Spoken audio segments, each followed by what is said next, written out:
Alo, tôi nói cho cậu nghe, giờ nãy có mấy cảnh sát tuần tra đến tìm cậu đó. Cảnh sát tuần tra ư?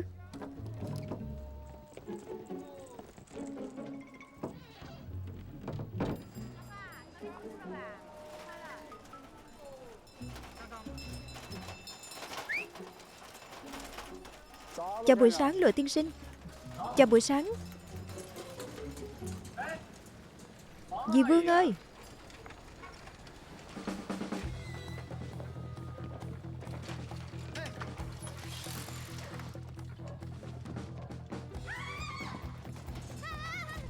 Từ từ thôi, từ từ thôi, từ từ thôi.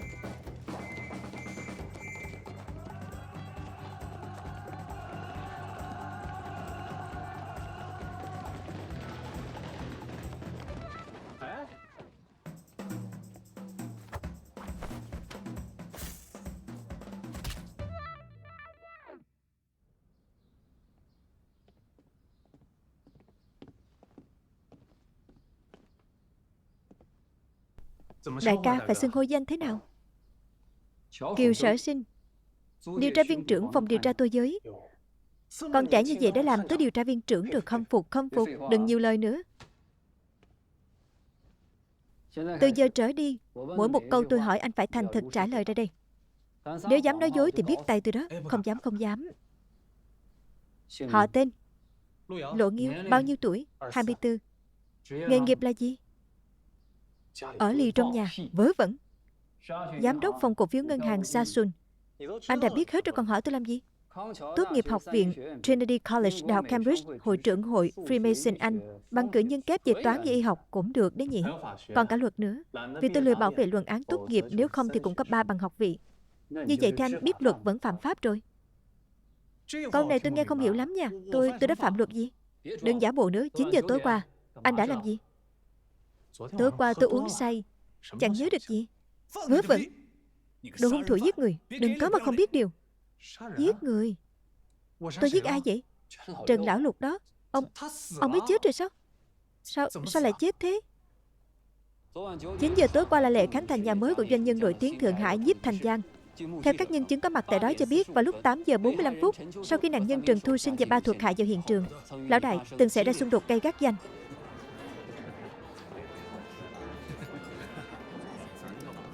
Tránh ra, tránh ra, tránh ra, tránh ra, tránh ra. Tránh ra, né ra nào, tránh ra, mau lên. Tránh ra, tránh ra, tránh xa ra đi. Nói mấy người đó nhanh lên. Anh Lục, mày muốn chết à? Gặp được anh đúng là khó thiệt đấy. Thằng Ranh, mày lại đến rồi. Món tiền đó ông đã khất được nửa năm rồi, cũng nên trả thôi nhỉ. Mày còn dám nhắc chuyện này với tao? Mày đưa tin tức giả khiến tất cả chúng tao cháy hết tài khoản. Tao không tìm mày đòi tiền đã là nể mặt của mày lắm rồi. Đừng có mà không biết điều. Nếu mày cứ tiếp tục bám lấy tao, gặp lần nào tao đánh lần đó đó. Long hổ có. Tao đã nói rồi, gặp lần nào thì đánh lần đó. Không phải chứ, các người biết tôi là ai không? Tôi đếm đến 3, mau buông tay. 1, 2, 3. Cái thằng đầu đường xó chợ này cả ngày chỉ thích ăn đòn, sớm muộn gì cũng phải đánh chết nó thôi. Đi nào. Trần Thu Sinh, thù này tôi ghi nhớ rồi đó. Thằng Tranh này, mày muốn chết hả? Lão đại thôi, bất giận đi. Không cần so đo với thằng Tranh đó nữa.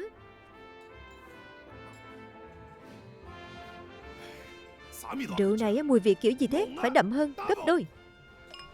Trước không động đến hắn là vì Sasun, lần sau nhất định phải giết chết nó.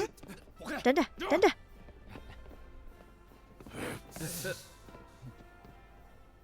Đi tiểu.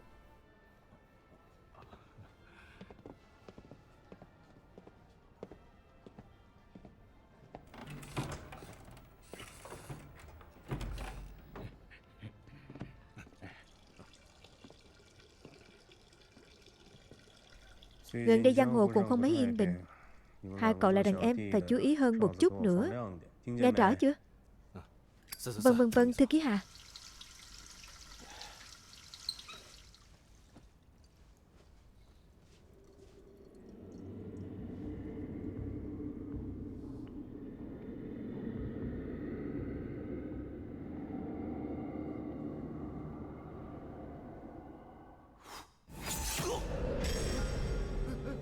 Các cậu nhìn kìa. Các cậu mau lục soát cho tôi. Đại ca, lão đại, đại ca, đại ca. Đại ca. Đại ca. Đại ca. Đại ca.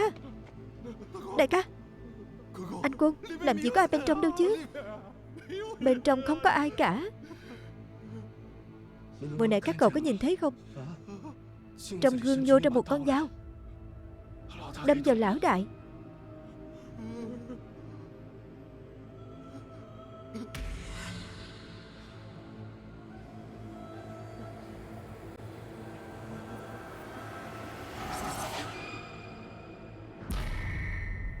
Ơ kìa, gì cơ? Nghĩa là sao? Các anh nghi ngờ tôi là hung thủ giết người? Nhiều lời. Nếu người không phải do anh giết thì việc gì buổi sáng anh lại phải chạy chứ? Tôi 9 giờ tối qua anh đã làm gì rồi? Tối qua tôi bị vệ sĩ của trường tu sinh đuổi ra ngoài. Sau đó tôi đến bãi đỗ xe, tìm thấy xe của ông ta.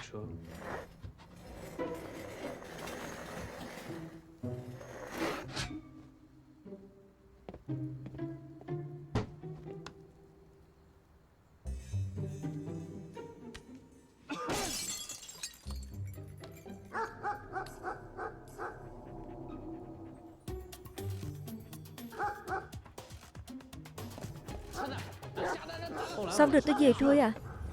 Rồi sáng hôm nay tỉnh dậy thì các anh liền bắt tôi. Tôi cứ tưởng là vì rạch xe nên mới bắt chứ. Điều tra viên trưởng, đối phó với loại cứng đầu thế này không cần khách sáo đâu. Nếu không hắn sẽ được đằng chân lân đằng đầu. Muốn tra khảo ép cung chứ gì. Được. Tôi muốn gặp luật sư của tôi. Chỗ này là tôi giới chứ không phải là nơi ngoài vòng pháp luật. Anh ơi, nhẹ tay chút, đều là người văn minh mà. Anh buông tay ra. Còn dám kéo quần áo tôi nữa hả? Buông ra, trông chừng anh ta. Có tin tôi tố cáo anh giở trò lưu manh không?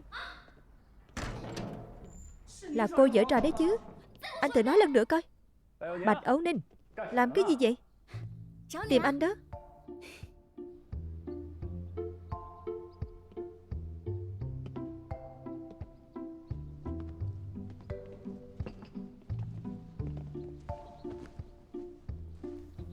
Sao nào? Ở nhà xảy ra chuyện gì rồi à? Chuyện lớn rồi. Em cãi nhau với cha nên bỏ nhà đi. Tại sao thế? Tối qua, ông ấy nhân lúc em tăng ca ở tòa soạn đã dẫn phụ nữ về nhà ăn cơm, bị em bắt tại trận. Mẹ em đã mất lâu như vậy rồi, thế cũng không được nha. Hơn nữa, còn là loại gái đi khách. Cha em đúng là chả biết xấu hổ. Ông ấy thích một phụ nữ nào liên quan gì đến em chứ? Được, thì em mặc kệ, em bỏ nhà đi. Sau này tiểu thư đây tự mình nuôi mình. Vậy giờ tiền nhuận bút của em hả? Chủ biên nói rồi, em phụ trách mảng trị an xã hội, lấy được tin độc quyền sẽ tăng nhuận bút. Được rồi, vậy em cố lên nha. Nghe nói anh có vụ án lớn à? Còn chưa điều tra được gì. Anh xử án của anh, em ở cạnh nghe thôi, tuyệt đối không làm phiền anh đâu. Xin anh đấy, anh sợ sinh à. Tối qua rốt cuộc đã có chuyện gì anh nói đi. Anh thương em nhất mà phải không? Tối qua Trần Lão Lục bị mưu sát trong nhà vệ sinh của nhiếp phủ. Bọn anh lập tức đến hiện trường.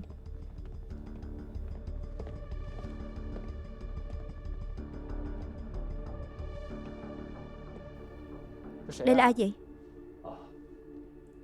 Tôi là bác sĩ gia đình của nhiếp phủ. Tôi họ Triệu. Lúc xảy ra sự việc tôi là người đầu tiên đến hiện trường. Nhưng khi tôi đến thì Trần tiên sinh đã không cứu được nữa. Cho dù tôi đã dùng hết các biện pháp cấp cứu cần thiết, nhưng mà Trần Lão Lục, Tứ ca. À không, điều tra viên trưởng Kiều. Lão đại bị người ta đâm, còn chưa dám thông báo với người nhà. Đưa mấy về đi.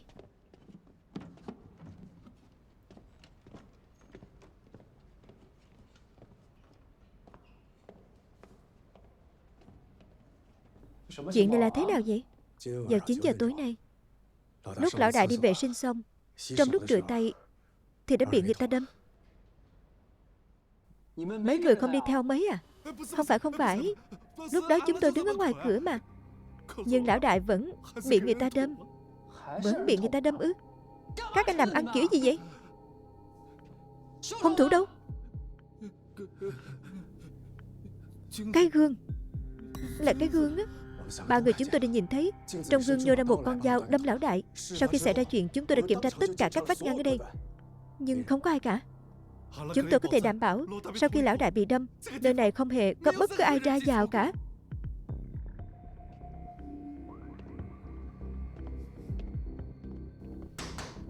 Tôi kiểm tra từ trước rồi.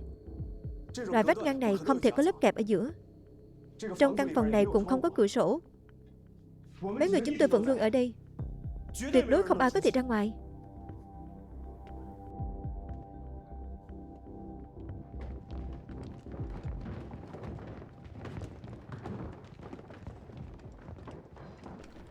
Kiều tứ gia, ông chủ Nhiếp, đã lâu không gặp.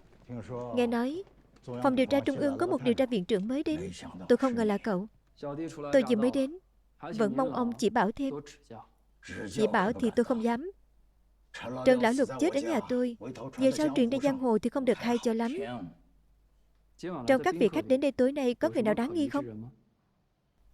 Cũng có một người, là giám đốc phân cổ phiếu của ngân hàng Sasun. Họ Lộ, tên Nghiêu. Trước khi bị giết, Trần lão lục có cãi nhau một trận với tên tiểu tử này, còn đuổi người ta ra ngoài. Cảnh tượng đó rất mất mặt. Tiểu tử đó trước lúc bỏ đi có nói phải đối phó với lão lục.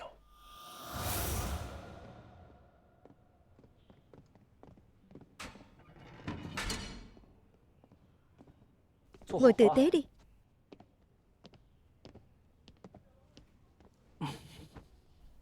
Điều tra viên trưởng Kiều, thế này không thích hợp lắm nhỉ? Có gì không thích hợp chứ? Quá trình thẩm vấn để phóng viên tham gia, chuyện này có phù hợp với quy định không? Gì cơ? Dư luận có thể làm ảnh hưởng đến sự công bằng của luật pháp đó. Đây là kiến thức cơ bản. Tại sao anh biết rằng Quế là phóng viên chứ? Bên trong ngón giữa tay phải Quế có vết chai, đầu ngón tay có vết mực rất nhỏ chưa rửa sạch, chứng tỏ là người chuyên viết lách rồi. Từ quần áo đến giày dép trên người cũng phải 300 đồng trở lên, nhưng bút máy Quế dùng lại là đồ rẻ tiền. Về kiểu dáng rất giống với mấy tờ báo cọn con lề đường như Nhật báo Tân Nguyệt. Tờ báo cọn con lề đường? Anh có biết lượng phát hành của tờ báo này nhiều thế nào không? Việc đánh giá quy mô của tờ báo tiêu chuẩn chính là chất lượng và độ sâu sắc của tư duy bài viết. Cho dù quý báo có bán được cả 10 triệu bản đi nữa thì vẫn chỉ là tờ báo cỏn con thôi anh Ấu Ninh.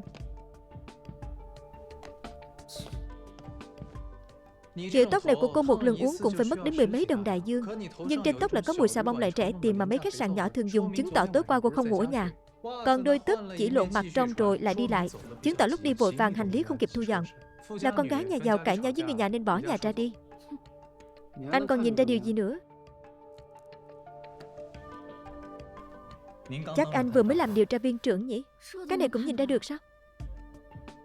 Chiếc đồng hồ anh ta đeo cực kỳ đắt. Những điều tra viên trưởng khác sợ bị nói là tham ô nên tuyệt đối sẽ không dám để lộ mình giàu có. Hơn nữa là do người mới cấp dưới cũng không phục anh cho lắm, cho nên trong quá trình thẩm vấn thường vượt quá bổn phận. Không có kinh nghiệm phá án lại được làm điều tra viên trưởng, chứng tỏ bên trên có người giúp. Xem phong thái thì anh là người trong giang hồ, lại thêm thái độ của anh với cô ấy tuy bài xích nhưng sau đó lại tuân theo, thì có thể nhìn ra người nhà cô ấy chính là lão đại của anh. Mối quan hệ đặc biệt này khiến anh không thể không làm trái với quy định để một phóng viên tham gia quá trình dự thính. Nhưng rất xin lỗi, tôi là nghi phạm vẫn chưa chính thức được định tội, có quyền từ chối mọi cuộc phỏng vấn đó. Xem ra anh còn thích hợp làm điều tra viên trưởng hơn tôi đấy. Không dám nhận. Tại sao anh và người chết lại xảy ra tranh chấp với nhau chứ? Ông ta chơi cổ phiếu bị cháy tài khoản rồi, tôi đi đòi nợ. Anh không đòi được nợ, ngược lại còn bị hạ nhục trước mặt mọi người, thế nên anh nảy sinh ý định giết người. Điều tra viên trưởng Kiều, anh để một kẻ ngốc thẩm án thay cho anh. Nếu bị truyền ra ngoài anh không sợ mất mặt à? Anh có gan thì nói lại lần nữa xem. Ngồi xuống.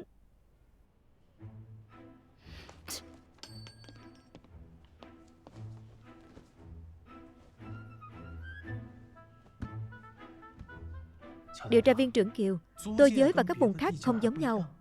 Ở đây áp dụng nguyên tắc suy đoán vô tội. Ý anh là sao? Tháng 7 năm 1764, một nhà hình pháp người Ý tên là Beccaria, trong cuốn bàn về tội phạm và hình phạt rất nổi tiếng của mình, đã lên án việc tra khảo ép cung tàn khốc và đưa ra khái niệm lý luận suy đoán vô tội. Có nghĩa là một người trước khi bị tòa tuyên án thì sẽ không bị coi là tội phạm. Nói một cách đơn giản thì, trong trường hợp khi phía cảnh sát không thể cung cấp bằng chứng phạm tội có hiệu lực, thì mọi nghi can đều vô tội.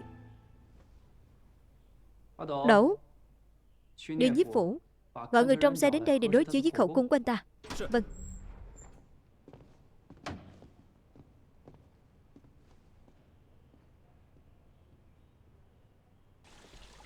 Chờ em với.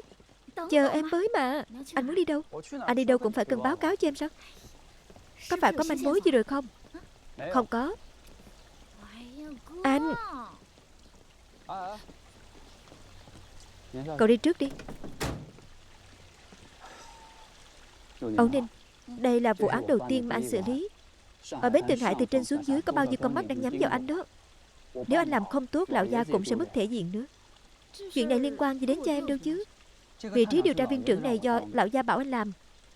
Em có biết bao nhiêu người đang chờ anh thất bại không hả? Có em ở đây tuyệt đối sẽ không có làm cho anh mất mặt đâu. Em đừng gây thêm rắc rối cho anh đã cảm ơn trời đất lắm rồi.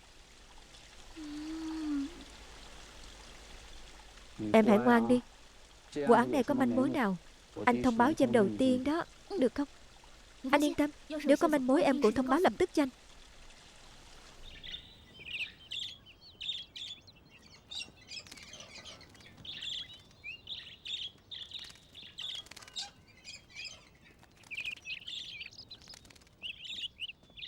Lão gia, sợ sinh thiếu gia đến rồi.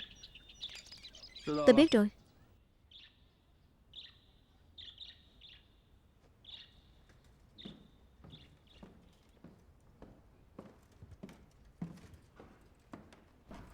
Lão gia, đây. Đồng phục cảnh sát cũng vừa vặn đấy. Hợp thì có hợp, chỉ là cháu không dám soi gương. Tại sao chứ? Nhìn thấy đồng phục cảnh sát là muốn rút súng à? Mặc mấy ngày quen rồi sẽ ổn thôi. Vụ án đó thế nào rồi? Đã bắt được nghi phạm Lộ Nghiêu à? Ngài quen sao? Phía Sa-sun cử người đến, đặc biệt dặn dò rằng đó là một người có học, tuyệt đối không được tra tấn. Sa-sun muốn bảo vệ người này à? Nếu cậu ta thực sự đã giết Trần Lão Lục thì ai có thể bảo vệ được cậu ta? Cậu ta xử lý cổ phiếu ở Sa-sun, giao dịch nội bộ chắc chắn tham gia không ít. Sa-sun không muốn dùng hình tra khảo, khả năng cao là sợ bị tiết lộ những bí mật kinh doanh. Đám người Tây này ra vẻ đạo mạo với bộ âu phục dài giá, nhưng sau lưng không biết làm bao nhiêu chuyện xấu xa. Ý của ngài là ta để cháu vào phòng điều tra, một là vì muốn tẩy trắng, sau này có thể làm được chuyện lớn. Hai là muốn tạo ra thế cân bằng. Muốn làm kinh doanh ở tô giới này, chỉ có tiền và súng vẫn chưa đủ, còn phải biết được quy tắc trò chơi của người ta. Pháp luật mới là thứ vũ khí tốt nhất. Cháu hiểu rồi.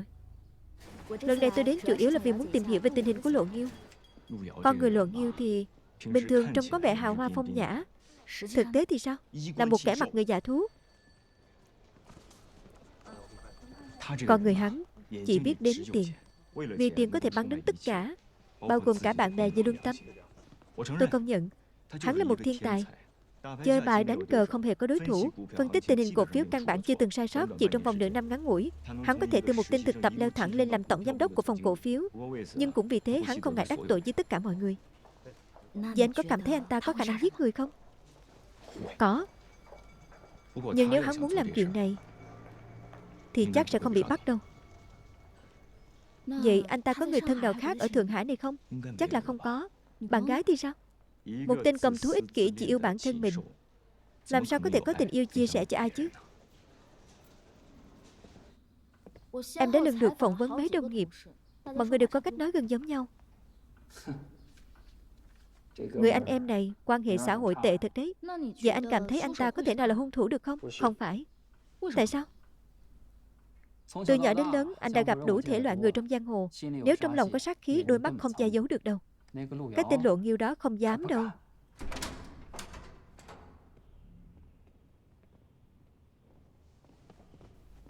Là anh ta phải không?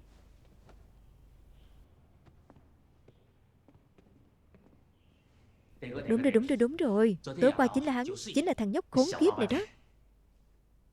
Ông có biết thời gian cụ thể không? 9 giờ. Tiết mục hổ kịch trên đài phát thanh vừa mới bắt đầu thì chó bên ngoài liền sủa âm ỉ lên. Tôi lập tức chạy ra ngoài. Cái tên đó đang đập xe. Điều tra viên trưởng Kiều đối với loại người này nhất định không được khách sáo. Đánh hắn cực lực chán to luôn đi. Thưa ông, mời ông đi bên này. Tôi đi trước đây. Anh ta có bằng chứng ngoại phạm rồi. Bản thân anh ta đâu có biết. Vậy anh định làm gì? Phải tận dụng đồ bỏ đi một chút.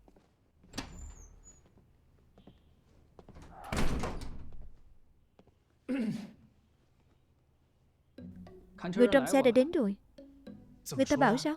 Sau khi xác nhận tối qua anh chính là người đã rạch xe. Tôi đã nói mà. Vậy tôi có thể đi được chưa? Vẫn chưa được. Tôi sẽ chi tiền sửa xe cho. Mặc dù tối qua anh là người rạch xe, nhưng vẫn chưa xác định được thời gian cụ thể. Rất có thể là anh giết người xong rồi mới đi rạch xe mà. Chuyện này vẫn chưa xong. Song tôi tin anh không phải là hung thủ. Nhưng dù sao anh cũng là nghi phạm. Nếu anh muốn rửa sạch nghi ngờ, còn muốn rửa sạch nghi ngờ không? Nếu mà muốn đó, thì phải giúp tôi cùng nhau tìm ra hung thủ. Tôi đâu có rảnh làm chuyện này. Anh định được voi đòi tiên có phải không hả? Đậu à, phải cư xử lịch sự danh lộ một chút đi. Thực ra tôi có thể thả anh ra, nhưng chẳng lẽ anh không muốn biết đằng sau vụ án kỳ lạ như thế này rốt cuộc là chuyện gì sao? Lẽ nào anh muốn mang cái danh nghi phạm này cứ thế mà rêu rao khắp nơi à? Anh thấy cô phóng viên ngoài kia rồi đó. Cô ấy chắc chắn anh là hung thủ. Tôi có thể thả anh đi, nhưng sau khi anh ra ngoài cô ấy sẽ viết bài báo thế nào tôi không có quản được đâu.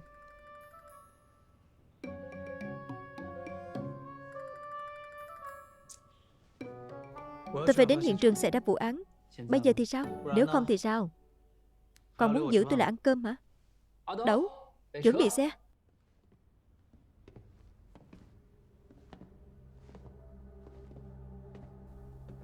Phong cách trang trí này kỳ lạ thật đấy. Các tấm gương chiếu vào nhau. Cái này phong thủy rất tệ. Còn hiểu về phong thủy nữa à? Một chút thôi.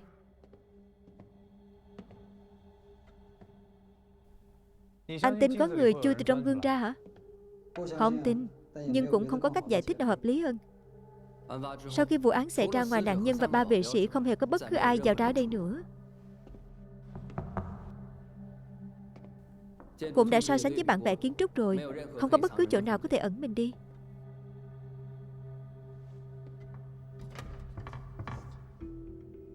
Chỗ này có chút thú vị đây. Anh phát hiện ra gì? Chỗ này hơi bị lỏng. Chắc là một mật đạo. Yên tâm, đều kiểm tra hết trơn rồi. Đằng sau là một bức tường đặc ruột. Chắc là do lúc sửa chữa chưa dính chặt thôi. Vậy trần nhà thì sao? Kiểm tra rồi. Cách nóc nhà không đến 6 cm, không giấu được người. Đã thẩm vấn 3 nhân chứng có mặt tại hiện trường chưa? Rồi. Khẩu cung đâu? Ở phòng điều tra.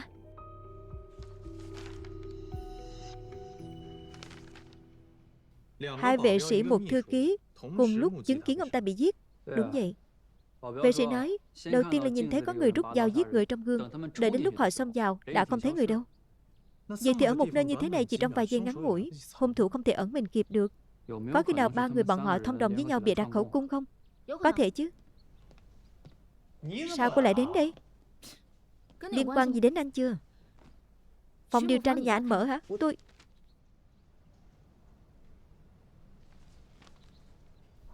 Điều tra được gì rồi? Trước đây 2 vệ sĩ đó nợ rất nhiều tiền cờ bạc, nhưng đột nhiên vào tháng trước đã trả hết nợ rồi. Vệ sĩ có vấn đề. Nhưng Hà Quân cũng ở hiện trường mà. Nhưng anh ta đã theo Trần Lão Lục 10 mấy năm, trung thành tận tụy, ai cũng ca ngợi. Năm đó Hà Quân là một kẻ chuyên đánh thuê, sau đó bị thương trở thành người tàn phế. Trần Lão Lục không những không đuổi anh ta đi, mà còn giữ bên mình làm thư ký. Đại ân đại đức này người trong giang hồ sẽ ghi nhớ cả đời đó. Có kết quả báo cáo khám nghiệm tử thi chưa? Chẳng phải bị đâm chết sao?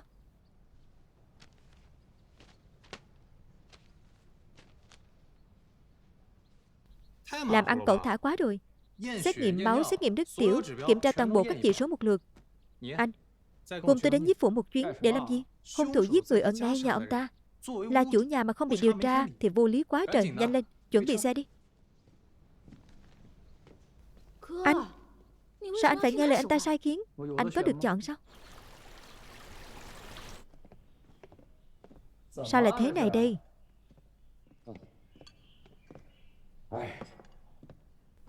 Trên báo viết bậy viết bạ. Sau khi Nhiếp lão tiên sinh đọc được, tức đến mức bệnh tim tái phát, suýt nữa là không kịp cứu chữa. Viết cái gì? Còn không phải là viết về chuyện trước đây giữa Nhiếp lão tiên sinh và Trần lão lục. Đều là vô căn cứ, đồn đoán lung tung mà.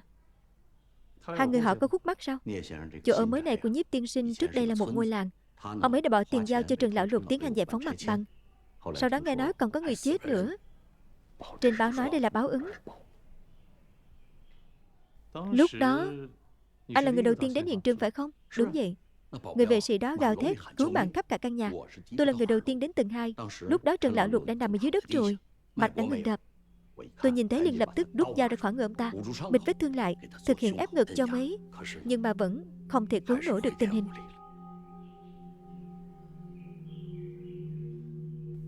Anh này, thứ mà anh đang đeo là Nhiếp lão tiên sinh tặng tôi đó. Vậy anh học y ở đâu vậy? Harvard. Vậy làm bác sĩ gia đình như thế này thì thu nhập thế nào? Cũng ổn đó. Không nhiều như làm trong bệnh viện lớn, nhưng được cái nhàn hạ lắm. Ông anh này tôi cũng học y đó. Sau này á, chỗ nào tốt giới thiệu cho anh em nha.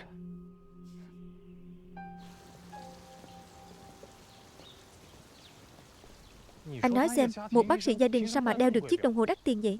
Một giám đốc đầu tư cổ phiếu như tôi còn chưa có. Hai anh mau bắt anh ta lại đi. Đồng hồ tôi mang về nghiên cứu một chút. Anh chuyên tâm tí có được không? Tôi đây phải cùng anh đi lại khắp nơi. Anh lại nói về đồng hồ với một bác sĩ gia đình. Trước cuộc có phát hiện gì không? Có chứ. Tôi hỏi anh nè, giải phóng mặt bằng có kiếm chắc được gì không? Vậy còn phải xem giải phóng chỗ nào. Thôn này thì chắc chắn không được bao nhiêu. Có điều tòa nhà này thì lại rất là đáng tiền. Căn nhà do người Đức giám sát thiết kế thì ở Thượng Hải cũng được coi là biệt thự cao cấp. Tôi cần tất cả những tài liệu liên quan đến giải phóng mặt bằng. Thôn bị giải tỏa hết rồi, tìm đâu ra được chứ? Chẳng phải anh là điều tra viên trưởng sao? Sao việc nhỏ cũng không làm được? Anh đừng quên, bây giờ anh đang là nghi phạm đó. Được, vậy thì anh bắt tôi lại đi nào. Bắt đi, bắt đi, bắt đi.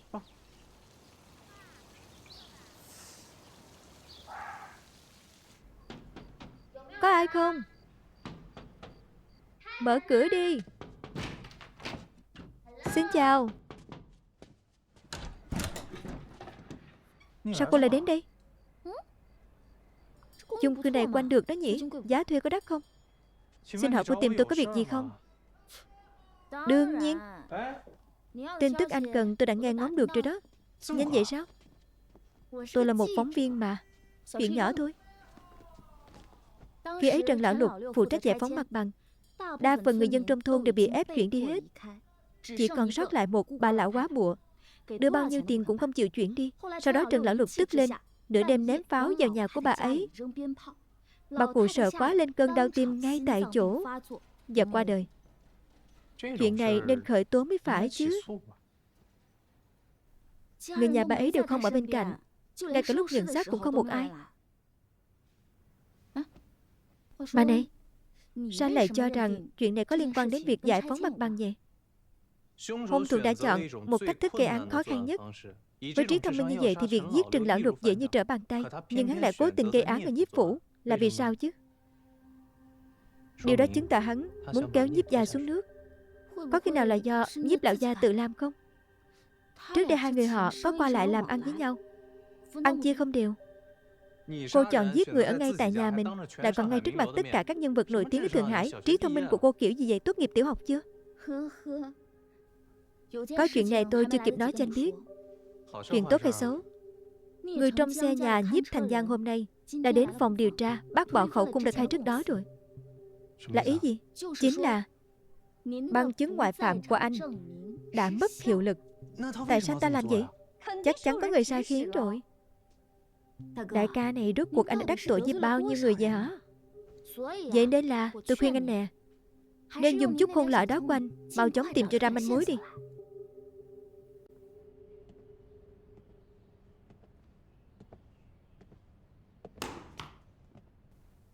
Sao vậy? Đến đầu thú à? Đầu thú cái gì chứ? Rõ ràng có người muốn hãm hại tôi. Nhiếp Thành Giang tìm đến người Anh bảo tôi mau chóng bắt anh về quy án. Anh tranh thủ thời gian đi, tôi không chống đỡ nổi nữa. Sao bọn họ nhắm vào tôi chứ? Sao tôi biết được?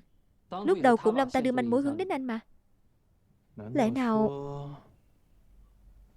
À này, có kết quả khám nghiệm tử thi rồi. Lưỡi dao cách dưới tim 2 cm, xiên chéo vào tâm nhĩ phải, một nhát mất mạng. Hung thủ thao tác chuẩn xác, nhanh gọn và tàn độc, là một cao thủ. Trên hung khí không có dấu vân tay. Xuất sắc. Trong người nạn nhân nồng độ thuốc lợi tiểu khá là cao. Ông ta bị cao huyết áp à? Không biết. Bệnh án của nạn nhân có không? Không có. Cái gì cũng không thì bảo tôi điều tra thế nào? Thái độ.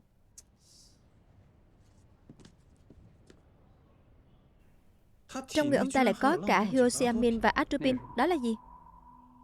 Thuốc mê chiết xuất từ thảo dược. Sau khi hít vào thì chân tay tê liệt, phản ứng chậm chạp. Xem ra trước khi ra tay hung thủ này đã chuẩn bị rất là kỹ lưỡng.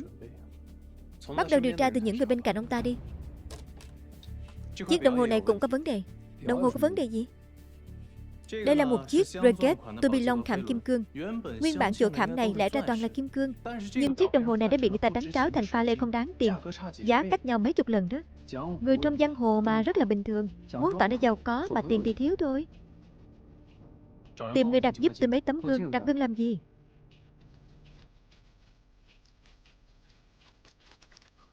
Đặt theo bản vẽ này nè.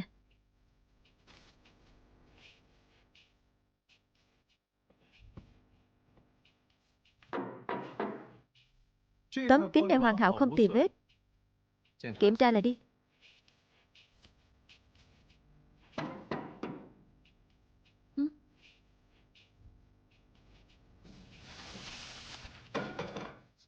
Kiểm tra lại lần nữa đi.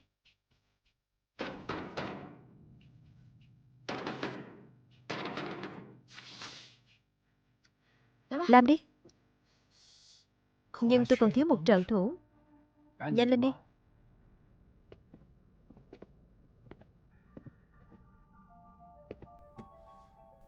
Tiếp theo đây chỉ là thời khắc chứng kiến kỳ tích đây.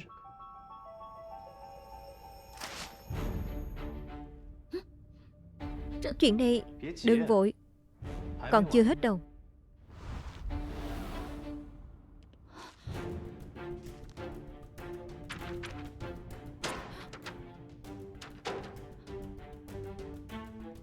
Sao làm được như vậy? Chút ảo thuật thôi.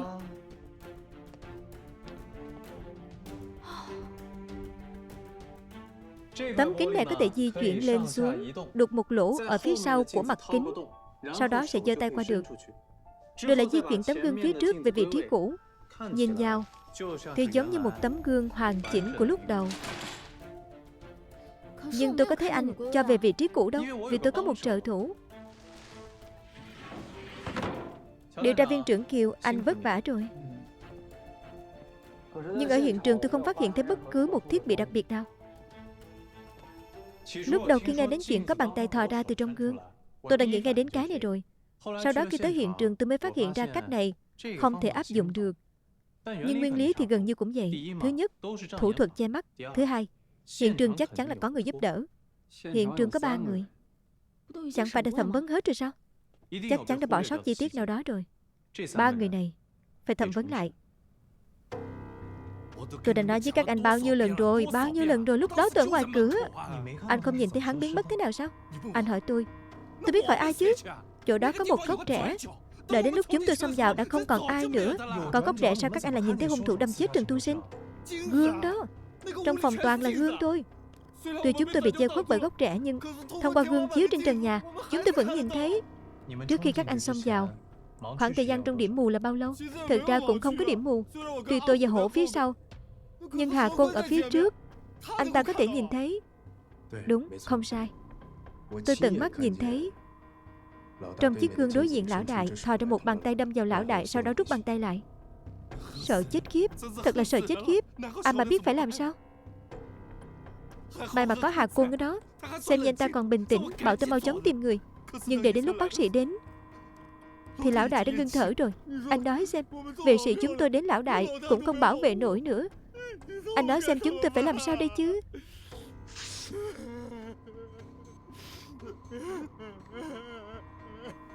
Hay là anh nghỉ chút đi, để tôi. Cố lên.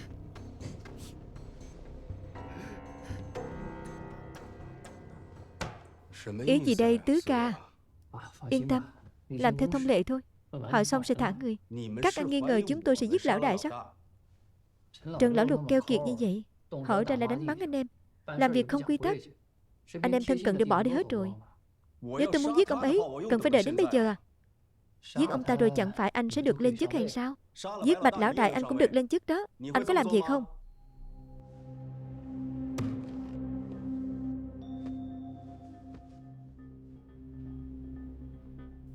Nhiếp Thành Giang có liên lạc với anh không? Tôi liên lạc với ông ta làm gì? Nhưng tôi nghe nói gần đây anh vừa mua một căn nhà ở Tô Giới Pháp, trang hoàng rất lộng lẫy.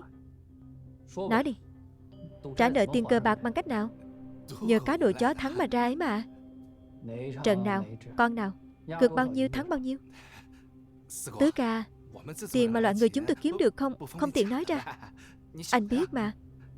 Anh truy hỏi kỹ càng thế này để làm gì đâu chứ. Trần lão lục đã chết rồi. Mỗi người các anh đều bị tình nghi.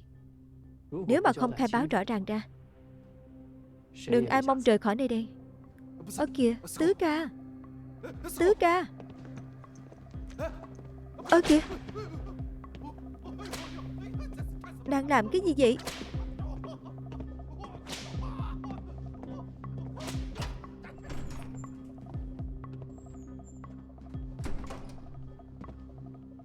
Khai chưa? Kim cương trên đồng hồ của Trần lão lục đã bị đổi thành pha lê, sau đó mang đi bán để trả nợ cờ bạc. Đã nhận tội giết người chưa? Anh nghĩ ba bọn họ ai bị tình nghi lớn nhất? Thư ký Hà, tại sao? Tuy anh ta không phải hung thủ nhưng chắc chắn anh ta là đồng bọn. Vậy ai là hung thủ? Anh đoán xem. Bỏ thuốc xuống. Sao vậy?